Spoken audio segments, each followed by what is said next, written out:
이 변수들이 누군가에게는 위기가 되겠지만 누군가에게는 전문성을 갖추는 기회가 될 수 있다는 점 꼭 기억하셔서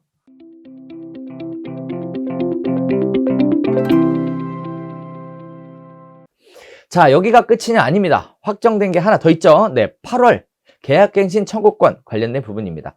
자, 이건 무슨 뜻이냐 볼게요.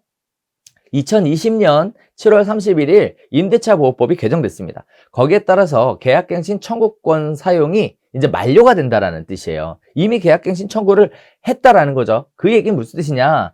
8월부터 계약갱신권 청구를 이미 사용한 사람들이 임차인으로 막 나올 거라는 거예요. 나올 거라는 거예요. 그렇게 되면 지금 현재 4년 동안 억눌려 있었던 임대차 보증금이 갑자기 올라갈 수 있다라는 거죠. 정부에서 무서워하는 건 바로 이러한 부분들이고요. 자, 여기서 중개업을 할 때 챙겨야 되실 게 있어요. 만약의 경우 법정갱신이 돼버리면 완전 난리 납니다.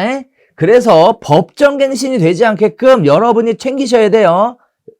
자, 세입자를 두고 있는 임대인에게 법정갱신이 되지 않게끔 챙겨주시는 것은 똑똑한 현명한 공인중개사의 당연한 업무입니다.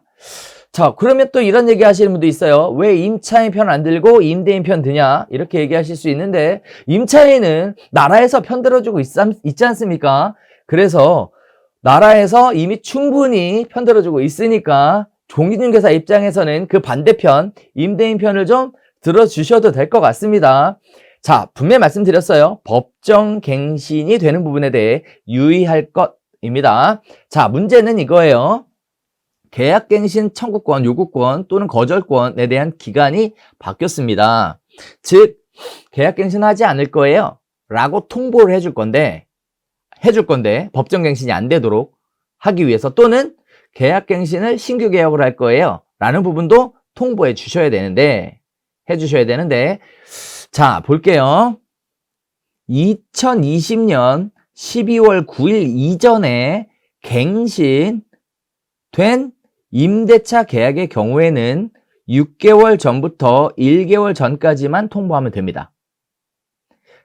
그러나 그 이후에 된 거는 2020년 6월 9일 개정이 돼서 6개월 후에 시행되는 법이 하나 있어요. 그래서 뭐가 되냐면 6개월에서 2년 전까지, 즉 2개월 전까지, 즉 2022년 12월 10일 이후에 만료되는 계약에 대한 거절 통지는 6개월 전부터 2개월 전까지 하셔야 됩니다.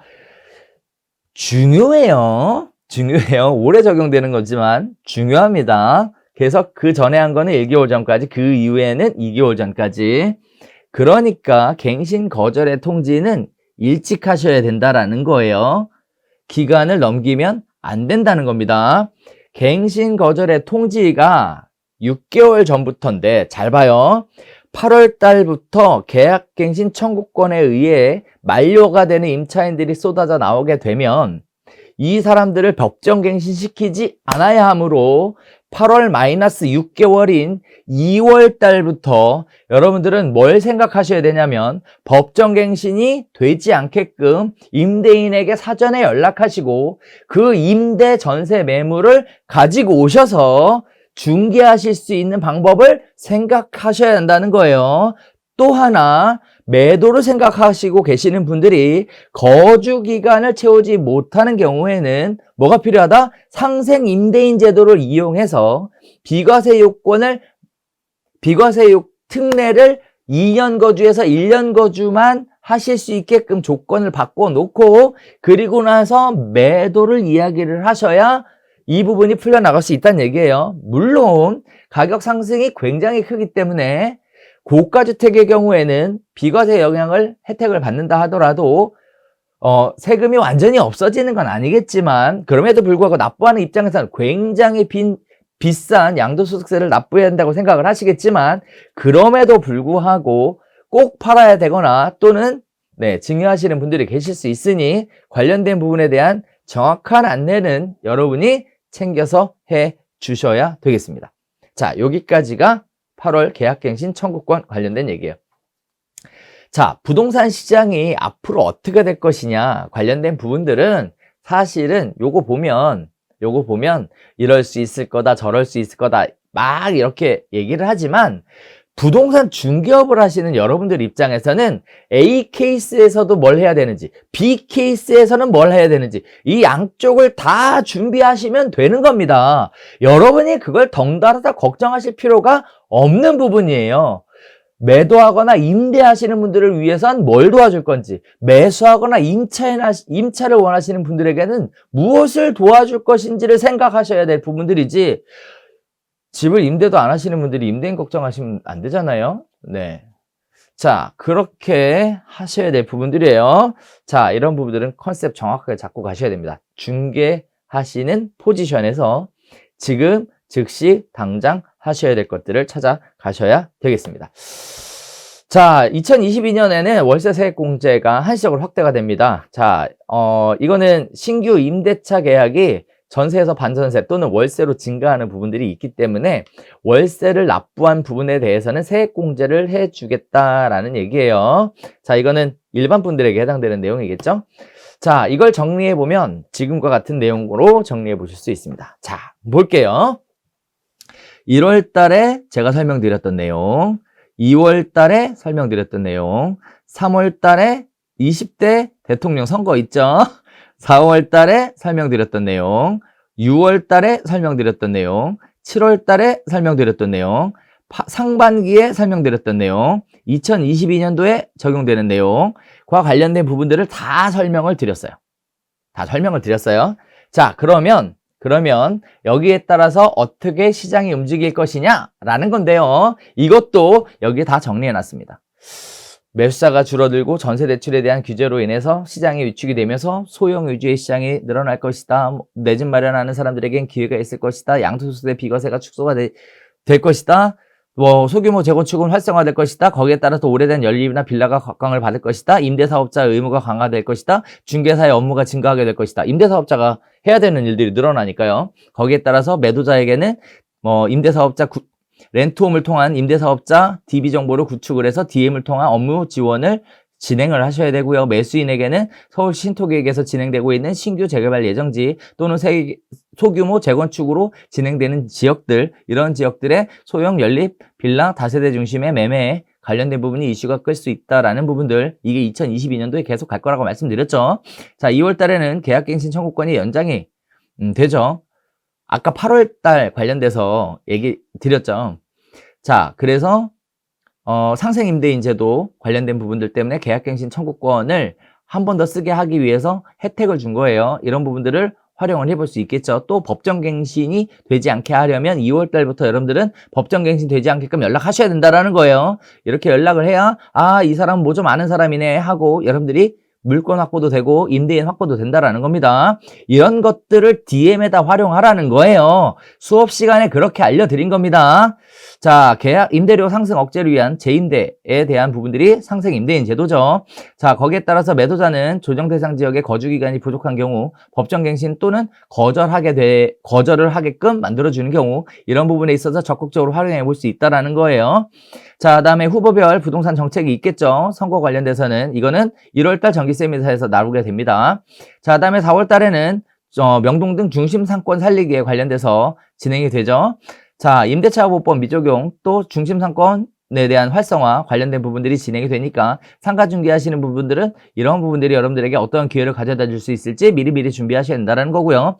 자, 6월 달에 보유세입니다. 공정시장가액 적용 비율 상향, 역대 최대 보유세 부과가 될 것이고요. 그리고 임대차 신고에 대한 부분이 시작이 되겠죠. 중개사의 업무가 증가가 되는데 오프라인으로 신고할 수 있고 온라인으로 신고할 수 있고, 오프라인으로 신고하게 되는 경우에는 신고서를 아예 미리 계약할 때 만들어서 제공을 하시고 신고하라고 하고, 온라인으로 신고하게 되면 각자 신고할 수 있지만 번거로우니까 중개사가 서비스로 하게 될 가능성이 높고, 서비스로 진행하게 되는 경우에는 어떤 중개사가 이 계약을 했는지를 알 수 있기 때문에 관련된 부분에 대해서는 다양한 부분들이 이해관계가 첨예하게 대립될 수 있다는 부분, 자, 이런 부분들을 챙기셔야 한다는 거예요. 자, 다음에 소유자는 매도나 증여 관련된 부분들을 하셔야 돼요. 왜? 보유세 부과가 되기 전에 팔아야 되는데, 그렇게 되면 4월 달에 공시가격이 상승을 하니까 공시 가격이 발표가 되니까 실질적으로 증여를 생각을 하신다 그러면 공시 가격이 발표가 되기 전에 언제? 그렇죠. 3월에 주택 매도를 하셔야 돼요. 그러면 여러분들이 이런 부분들에 대해서 주택 증여를 하셔야 돼요. 그러면 여러분들이 이런 부분들에 관심이 있다라고 하면 이런 부분들에 대해 소비자들은 모르죠. 여러분들이 적극적으로 알려주셔서 증여를 하실 타이밍이라는 것을 여러분들이 적극적으로 알려주셔야 됩니다. 그래서 증여를 하시게 되려면 언제 해야 한다? 4월 이전에 해야 한다라는 거예요. 6월 전에 잔금을 치르셔야죠. 그래야 보유세만큼 매도 가격 조절도 용이합니다. 이거는 매매 가격 협상을 할 때 여러분들에게 중요한 팁으로 사용이 되겠죠. 왜? 워낙에 재산세나 종부세가 크게 증가했기 때문에요. 자, 그다음에 7월 달에는 건강보험에 대한 부분 바뀌죠. 자, 그래서 소공이나 보조원이 건강보험료가 지역가입자로 별도로 부과될 수 있는 부분이 있어요. 자, 이거는 5월 내후비 정기 세미나 할 때 고용에 관련된 부분을 설명드린다라고 말씀을 드렸습니다. 자, 그다음에 7월 상반기에는 임차인 지원에 관련된 부분, 자, 그다음에 임대인 실거주 확인에 대한 부분들, 이런 부분들이 진행이 되고요. 자, 임대인들이 계약갱신 청구권 거절을 하고 허위로 실입주를 하게 되는 경우에는 문제가 생길 수 있다는 거 말씀드렸죠. 그래서 사전에 미리 안내해 주시고 안전장치 만들어 주셔야 된다는 거. 자, 그다음에 월세 임차인이 증가를 하게 되면 부담이 많이 되니까 세액공제 해준다는 얘기예요. 2022년도에. 자, 그리고 임대를 하게 되면 임대소득세 과세가 되고요. 이런 부분들이 전체적으로 여러분들이 하셔야 될 겁니다. 자, 이걸 딱 정리해 보면 이렇게 생각하셔야 돼요. 개업 공인중개사는 2022년도에 다수의 부동산 시장의 변수가 있습니다. 라는 걸 인지하셔야 되고요.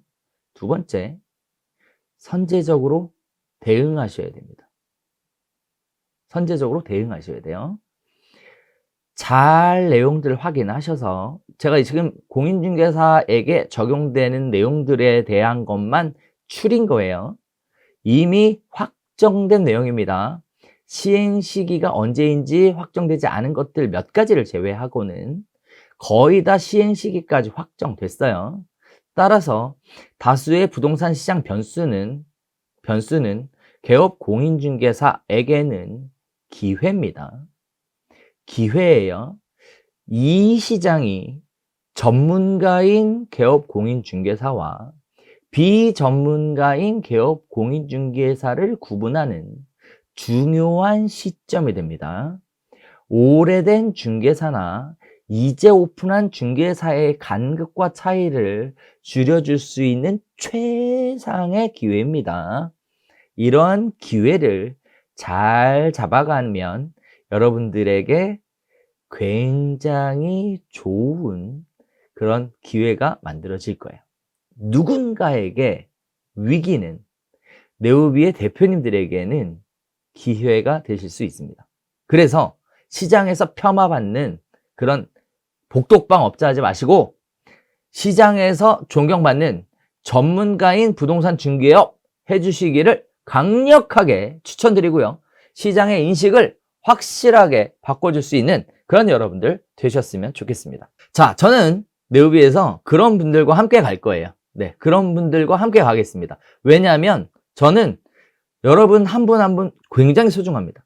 그런데 저한테는 또 소중한 게 뭐냐면 이 부동산 중개업이 저는 바뀌고 변화됐으면 좋겠습니다. 그래서 외국처럼 존경받는 직업으로서 자리 잡았으면 좋겠습니다. 그래서 바뀌었으면 좋겠어요. 자, 이런 부분들 때문에 여러분들도 전문성을 갖춘 그런 네오비의 공인중개사가 되셨으면 합니다. 2022년 한 해 동안 여러분들이 전문성을 갖추기 위해 네오비는 끝까지 최선의 노력을 다할 것입니다. 자, 또 볼게요. 창업 공인중개사 입장에서는요, 2022년은 소규모 재건축의 해입니다. 따라서 창업시장이 아파트 위주의 창업시장에서 이제 좀 다변화할 필요가 생겼다. 이렇게 말씀드릴게요.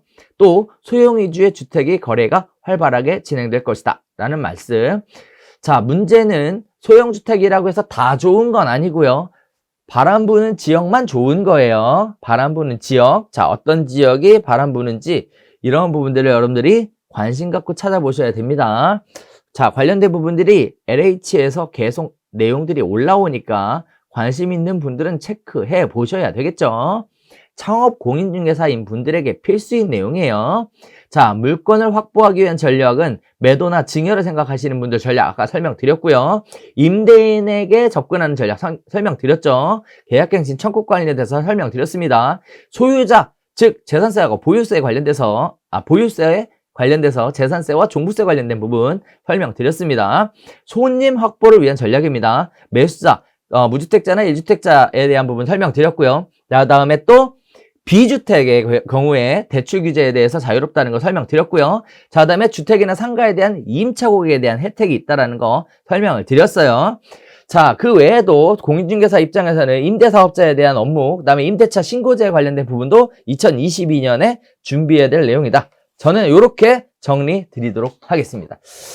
자, 이렇게 하면 여러분들한테 전반적인 내용은 다 설명드린 것 같아요. 자, 요 정도 준비하실 수 있으면 여러분들 입장에서 부동산 중개업 어렵다, 힘들다, 지금 너무 조용해서 뭘 할지 모르겠다, 이런 이야기는 안 나올 거라고 생각이 됩니다. 네. 중개는 이렇게 하는 겁니다. 이미 당장 내일의 시장을 예측하는 것도 아니잖아요. 이미 만들어져 있는 걸 가지고 활용만 하시면 되는 거잖아요. 활용만. 이것도 못하면 어떻게 중개업을 해요? 여러분 앞에 가만히 앉아서 물건 굴러나오고 여러분 앞에 가만히 있는데 손님들이 와갖고 여러분들 안에서 거래가 이루어지는 건 이미 옛날 시장이다라고 말씀드렸지 않습니까? 그리고 이미 그 시장 끝났다는 거 이미 다 2020년, 2021년 다 경험하지 않으셨습니까? 자, 이제 그렇게 생각하면 안 됩니다. 안 돼요. 창업을 준비 중이신 분들도 마찬가지입니다. 개업을 하고 있는 분들 마찬가지예요. 서울하고 수도권에 있는 분들도 마찬가지입니다. 대구 부동산 시장 죽어가지고 힘들다고요? 마찬가지입니다. 제주도 지금 뜨겁다고요? 마찬가지입니다. 어느 시장에 있어서든 이 법이 적용되는 한 부동산 시장의 변수는 지속적으로 시장에 영향을 미치게 될 거고요. 이 변수들이 누군가에게는 위기가 되겠지만 누군가에게는 전문성을 갖추는 기회가 될 수 있다는 점 꼭 기억하셔서 2022년 행복한 중개업으로 해피머니 만들기, 네오비와 함께 부동산 중개업 현장에서 승승장구하시는 우리 네오비의 대표님들 되셨으면 좋겠습니다.